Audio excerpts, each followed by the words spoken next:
There are none who can say with certain knowledge when the world began. It is not written in any book that we know. For in the first age of the world, the Dawn Age men were not lettered. We can only be certain the world was far more primitive.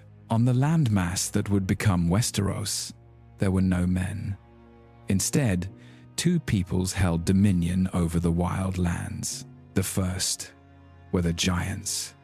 The old tales get them wrong.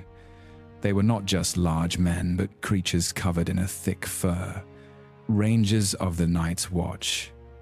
The last to see them claim they could reach 12, perhaps even 14 feet in height. They were simple, but powerful enough to rip a tree from the frozen earth, using them as crude weapons and tools. They had no kings and no lords. They made no homes save for caverns deep in the earth or beneath the tall trees. The other people of the Dawn Age were the children of the forest, as small as human children, but dark and beautiful. They lived in secret tree towns, woven from the branches themselves, or in crannogs and hollow hills. They worked no metal, but were masters of obsidian, what small folk call dragon glass, or what the Valyrians knew as frozen fire. With bows of weirwood and snares of grass, they were silent hunters, moving through the deep woods like ghosts. Their speech was said to sound like the song of stones in a brook, or the wind through the leaves. Their gods were the nameless ones, the innumerable spirits of the streams, the forests, and the stones. To give these gods eyes to watch over them, they carved faces into the pale bark of the great weirwood trees. The wise among them, the greenseers, were said to possess lost arts and could see through the eyes of the carved trees. Legends also speak of the skin changers, who could mingle their spirits with beasts, controlling them as allies. Septon Barth even wrote that they taught men to speak with ravens, a higher mystery now degraded to simple messenger birds. But a mystery remains on the Iron Isles. The sea stone chair, found by men, but made by no known hand. Then, 12,000 years ago, everything changed. Across a land bridge from the east, a new people came in force.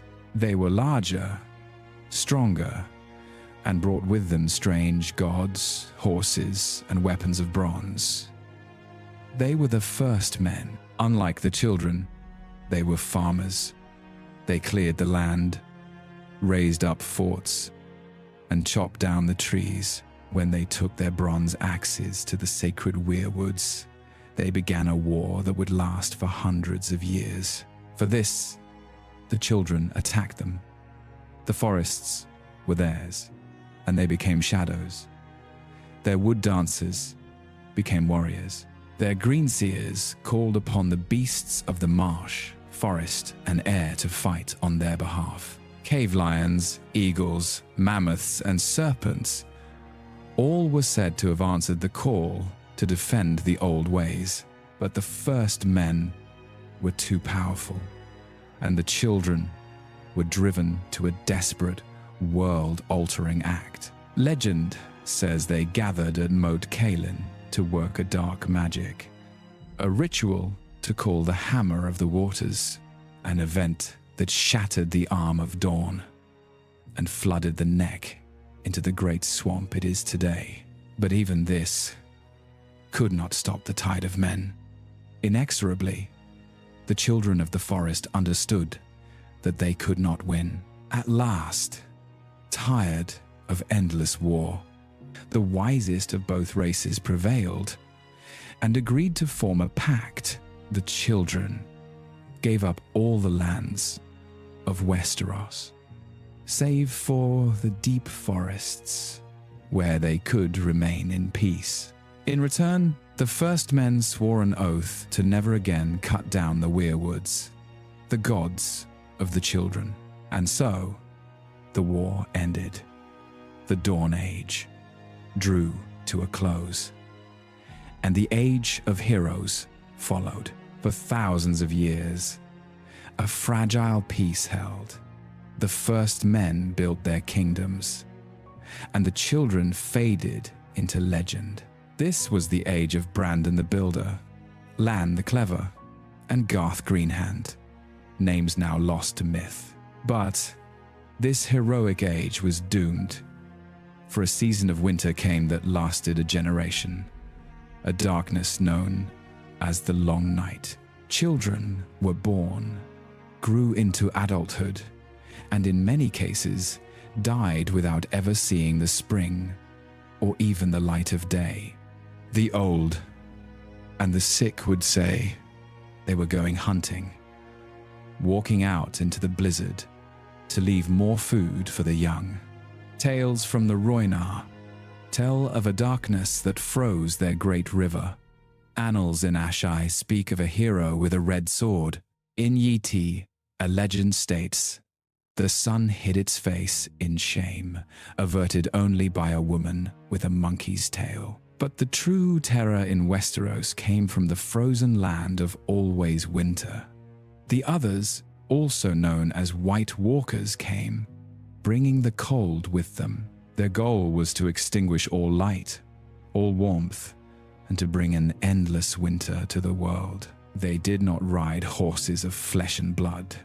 They rode monstrous ice spiders and the horses of the dead, resurrected to serve them.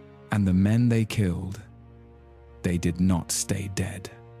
Their corpses rose again, their eyes blew fire to fight for their cold masters.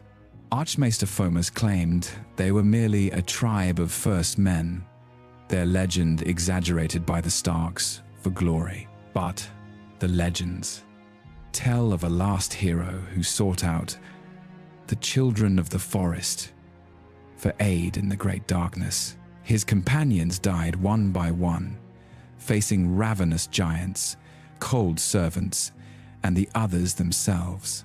Alone, he finally reached them in their secret places, deep beneath the earth, and all tales agree this was the turning point. Thanks to the children, the first men of the Night's Watch banded together, armed with dragonglass and ancient knowledge, and so they fought the battle for the dawn, the last great war that broke the endless winter.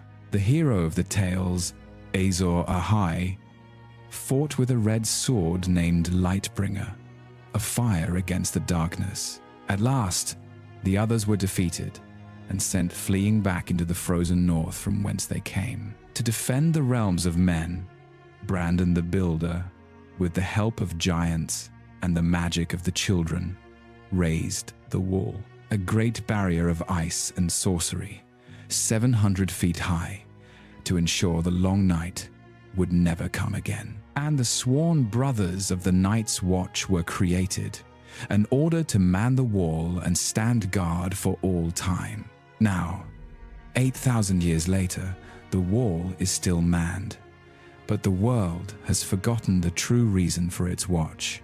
The giants are gone. The children have not been seen in many centuries and have faded completely into myth. And the others, they have become nothing more than a scary story to frighten children by the fire. But history has a way of becoming legend, and legend has a way of becoming a nightmare once again. For in the coldest winds, the old fears are whispered, and the long night is never truly forgotten. And so ends the tale of the Dawn Age and the Long Night, a history forgotten by most, but a shadow that still hangs over the world of ice and fire. Thank you so much for joining me on this journey into the past. This channel is dedicated to bringing the unfilmed stories and hidden lore from George R.R. Martin's books to life. If you enjoyed this video and want to see more, the best way to support the channel is to click the subscribe button and ring the notification bell. It's free, and it means you won't miss our next video. Now I'd love to hear from you. What is your favorite theory about the Long Night? Do you believe the others were a real, magical threat? Or just a primitive tribe of first men, as Archmaester Fomas claimed? Let me know your theories in the comments section below. I read every single one.